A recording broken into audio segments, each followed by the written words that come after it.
Chào mọi người, em là Mai, thợ bánh Wagashi tại Hà Nội. Mùa hè đang tới gần, Hà Nội dạo này thời tiết nóng lạnh thất thường.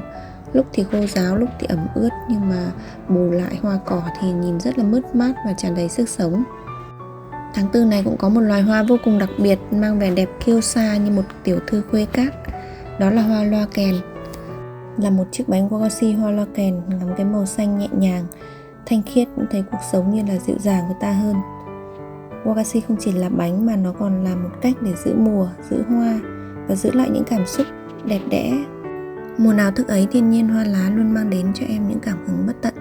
Cũng vì vậy mà em làm những chiếc bánh hoa này quanh năm vẫn cứ thấy mê mẩn. Mọi người có muốn trải nghiệm làm loại bánh này không ạ? Nhìn thì có vẻ trừu tượng nhưng sự thật là hầu hết mọi người đều có thể làm những mẫu cơ bản ngay từ lần đầu tiên. Bên em có lớp trải nghiệm trực tiếp và cả lớp online để mọi người tự học tự làm. Nếu mọi người quan tâm thì hãy nhắn cho em ngay nhé.